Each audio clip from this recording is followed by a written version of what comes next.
प्रख्यात लेखक अमित त्रिपाठी यांच्या वॉर ऑफ लंका म्हणजेच लंकेचे युद्ध या पुस्तकाचे प्रकाशन राजकीय विश्लेषक तहसीन पूनावाला यांच्या हस्ते पुण्यातील औंध येथील क्रॉसवर्ल्ड येथे नुकतेच करण्यात आले। अमित त्रिपाठी यांच्या रामचंद्र पुस्तक मालिकेतील हे चौथे पुस्तक आहे।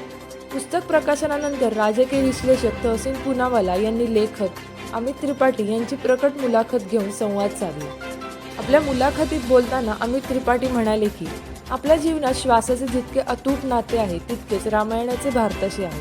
कालपर्यंत रामायणाच्या अनेक आवृत्त्या आल्या, पण त्यांचा आत्मा कायम राहिला हेच रामायण महाभारताचे वैशिष्ट्य आहे। भारतीय व्यक्ती आपल्या देवदेवतांच्या कथा ऐकण्यास कधीच कंटाळा करत नाही, हे त्यामागचे कारण आहे। भारताची संस्कृती पूर्वीपासूनच उदारमतवादी आहे असेही त्यांनी त्यावेळी सांगितले। राजकीय विश्लेषक तहसीन पूनावाला यांनी लेखक अमित त्रिपाठी यांना पुस्तक निर्मितीच्या प्रक्रियेविषयी व संकल्पनेविषयी विविध प्रश्नांवर चर्चा केली। या पुस्तक प्रकाशनास तरुण वर्ग मोठ्या संख्येने उपस्थित होते। शिव जी की कृपा से 60 लाख कॉपियां बिक चुकी हैं। बच्चे भी बहुत को पढ़ते हैं, तो एटलीस्ट शिव जी की कृपा से मेरे साथ तो कुछ नहीं हो रहा है। कभी कभार हो जाता है, लेकिन आई थिंक कि जब तक आर्टिस्ट खुद या लेखक खुद कंट्रोवर्सी पैदा नहीं करता है तो कुछ नहीं आता है। और मैं तो 12 साल से पुस्तकें लिख रहा हूँ, कभी भी आपने मेरे साथ कुछ कंट्रोवर्सी सुनी? आपने कंट्रोवर्सी की मैंने कभी किया नहीं है तो होता नहीं। आप किताब की वजह से बहुत पॉपुलर हुए हैं। अभी आगे जाके बड़े स्क्रीन पे रामायण महाभारत लाएंगे या ऐसा कुछ है आपका दिमाग में? हाँ, नहीं, दिमाग में तो है पक्का। शिव जी की कृपा रही तो जरूर करेंगे। मेरी एक पुस्तक है लेजेंड ऑफ सुहेलदेव, जिसे मैं खुद ही निर्माण कर रहा हूँ, प्रोड्यूस कर रहा हूँ। मेरे कुछ पार्टनर्स हैं, मेरी कंपनी है मॉडल स्टूडियोज मुंबई में, हमने वो शुरू की है और वाईकॉम स्टूडियो पार्टनर के रूप में उभर के आई है, हमने साइन ऑन किया है। तो वो सबसे पहली चित्रपट होगी मेरे पुस्तकों के आधार पर।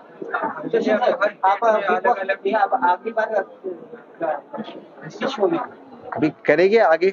अभी देखिए अमीश बना रहे उनकी सीरीज, अब मैं उसमें काम करूंगा। अब ये डन हो गया है, तो इसमें मैं काम करूंगा। मल्लिकार्जुन खड़गे जी और शशि अरे थरूर, बुक के ऊपर आपने बुक पढ़ा है सभी? हाँ, बुक मैंने शुरू किया पढ़ने। मुझे एक्चुअली कल ही किताब मिली तो मैंने शुरू कर दिया, बट जब से मैंने शुरू किया मैं आज पूरा टाइम फ्लाइट पर पढ़ रहा था, यहाँ पर आते वक्त पढ़ रहा था। It is a fantastic book और मेरी ये राय है कि आप सबको खरीद कर इसे पढ़ना चाहिए। और लंका आप किस तरह देखते हैं? आपकी लंका देखिए, जैसा अमीश ने उसको डिस्क्राइब किया था, एक सोने की नगरी थी। उसका जो राजा था एक बहुत विद्वान राजा था, बहुत स्ट्रांग राजा था, लेकिन वो अथॉरिटेरियन था। हमें रावण की तरह नहीं, भगवान राम से सीखना चाहिए। भगवान राम हमें सिखाते कि सब कुछ साथ में लेकर कैसा चलना चाहिए।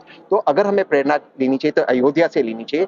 लंका में सब कुछ था लेकिन कुछ नहीं था, और अयोध्या आखिर में जीत अयोध्या की हुई। तो हमें अयोध्या पर ध्यान देना चाहिए और बिल्कुल भगवान राम की तरह भगवान होना चाहिए, राजा होना चाहिए। राजा, ठीक है। कितने दिन लगे? ये पुस्तक लिखने में मुझे करीब डेढ़ से 2 साल लगे। सर, इंडिया में तो ये पुस्तक चलेगी, बाहर के देशों में कैसी डिमांड है? नहीं, फॉर्चुनेटली अच्छी चली है। मेरी पुस्तकों का 20 भाषाओं में अनुवाद हुआ है, तो 11 तो भारतीय भाषाएं हैं, लेकिन विदेशी भाषाएं भी हैं, जैसे पोर्टुगीज, टर्किश, फ्रेंच, चेक भाषा इंडोनेशिया और सब में बिकी है। अच्छी बिकी है। हिंदी? अरे भारतीय भाषा 11 भाषा, उसमें तो हिंदी होगी ना। ऐसा सवाल है जी। आपने लंका इसकी बुक लिखी, लेकिन आपके दिल को छुआ हुआ रामायण का कोई भी एक ऐसा किस्सा आपके दिल को छुआ है? ये वाल्मीकि रामायण में प्रभु श्री राम ने लिखा था कि मरणातानि वैराणि, कि मृत्यु के बाद सब जो भी शत्रुता है वो समाप्त हो जाती है। और एक तरह से शायद हम ये श्री राम से सीख सकते हैं कि देखिए, भारत देश कुछ विदेशी कुछ ताकतें अगर हमारे ऊपर प्रहार भी करती हैं तो हाँ ठीक है, हम लड़ेंगे, लेकिन मेरा मानना है कि हमारा लड़ने का नजरिया एक अलग है।